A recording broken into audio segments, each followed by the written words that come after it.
ভারতে অনেকেই ইলিশ রফতানি করেননি, কারণ খুঁজছে সরকার। দুর্গাপূজা উপলক্ষে গত সেপ্টেম্বরে মোট 4,600 টন ইলিশ ভারতে রফতানির অনুমতি দিয়েছিল সরকার। বাণিজ্য মন্ত্রণালয় থেকে 2 দফায় এই অনুমতি দেওয়া হয়েছিল 115 প্রতিষ্ঠানকে, কিন্তু অনুমতি পেয়েও অনেকেই ইলিশ রফতানি করেনি বলেই জানা গেছে। কোন প্রতিষ্ঠান কি পরিমাণ ইলিশ ভারতে রফতানি করেছে বাণিজ্য মন্ত্রণালয়ের কাছে এখন পর্যন্ত এ বিষয়ে পরিপূর্ণ তথ্য নেই। মন্ত্রণালয় এবার প্রকৃত ইলিশ রফতানির তথ্য জানতে চায়। বাণিজ্য মন্ত্রণালয় ইলিশ রফতানির তথ্য চেয়ে 73টি প্রতিষ্ঠানকে চিঠি দিয়েছে। তথ্য দিতে সময় দেওয়া হয়েছে 7 কার্য দিবস। চিঠির অনুলিপি দেওয়া হয়েছে জাতীয় রাজস্ব বোর্ড, মৎস্য ও প্রাণী সম্পদ মন্ত্রণালয়, মৎস্য অধিদপ্তর, কাস্টম হাউস ও রফতানি উন্নয়ন ব্যুরোকে। এর আগে 42টি প্রতিষ্ঠানকে চিঠি দিয়ে তাদের রফতানি চিত্র সংগ্রহ করেছে বাণিজ্য মন্ত্রণালয়।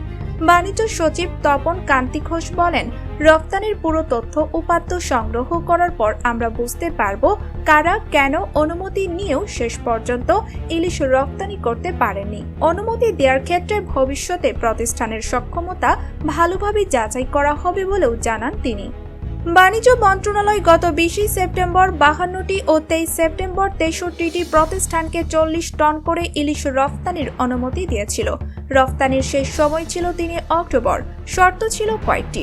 এগুলো হচ্ছে, বিদ্যমান রফতানি নীতির বিধিবিধান মানতে হবে, শুল্ক কর্তৃপক্ষের মাধ্যমে ইলিশের কায়িক পরীক্ষা করাতে হবে এবং প্রতিটি চালান শেষে রফতানি সংক্রান্ত কাগজপত্র বাণিজ্য মন্ত্রণালয়ে দাখিল করতে হবে।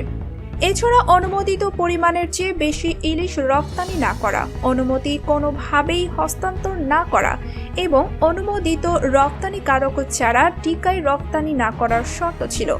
মৎস্য ও প্রাণী সম্পদ মন্ত্রণালয় গত 26 সেপ্টেম্বর এক প্রজ্ঞাপন জারি করে গত 4 থেকে 25 অক্টোবর পর্যন্ত 22 দিন সারা দেশে ইলিশ আহরণ, পরিবহন, মজুত, বাজারজাতকরণ, কেনাবেচা ও বিনিময় নিষিদ্ধ ঘোষণা করে। এ কারণে নির্ধারিত সময়ের মধ্যে প্রতিষ্ঠানগুলো ইলিশ রফতানি করতে পারেনি।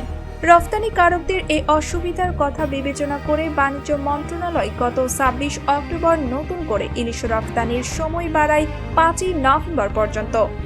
বাণিজ্য মন্ত্রণালয় সূত্রে জানা গেছে যে 42টি প্রতিষ্ঠান রফতানির তথ্য দিয়েছে।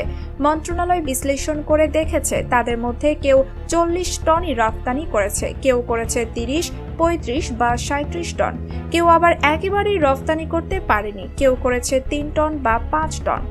রফতানির জন্য বেশি সময় না পাওয়া, কোভিড-19 প্রকোপ, সক্ষমতা না থাকা সত্ত্বেও রফতানির অনুমতি নেওয়া, এগুলো হচ্ছে ভালো রফতানি না হওয়ার অন্যতম কারণ। একজন রপ্তানিকারক নাম প্রকাশ না করার শর্তে জানান, তিনি রফতানির অনুমতি নিয়েছিলেন প্রভাব খাটিয়ে, চেয়েছিলেন কারো কাছে এটা বিক্রি করে দিতে, কিন্তু হস্তান্তর করতে না পারার শর্ত থাকায় কেউ রাজি হননি। বাংলাদেশ সীমায়িত খাদ্য রপ্তানিকারক সমিতি সূত্রে জানা গেছে, বাংলাদেশে বছরে প্রায় 6 লাখ টন ইলিশ উৎপাদন হয়। সেখান থেকে 4-5 হাজার টন ইলিশ রপ্তানি হলে বাজারে তেমন কোনো প্রভাব পড়ে না, বরং 350 থেকে 400 কোটি টাকার সমান বৈদেশিক মুদ্রা আয় হয়। হিমায়িত খাদ্য রপ্তানিকারকেরা মূলত চিংড়ি রপ্তানির ওপর নির্ভরশীল। বর্তমানে চিংড়ি উৎপাদন ও রপ্তানি দুটিই কম। এই সময়ে অল্প ইলিশ রপ্তানির সুযোগ পেলে ব্যবসায়ীরা টিকে থাকতে পারবেন। তবে ইলিশ রপ্তানির সময়সীমা আরেকটু বাড়ালে বাজারে কম প্রভাব পড়বে, কারণ স্বল্প সময়ে রপ্তানির বাধ্যবাধকতা থাকায় সব রপ্তানিকারক কাছাকাছি সময়ে বাজার থেকে ইলিশ কিনতে যাবেন।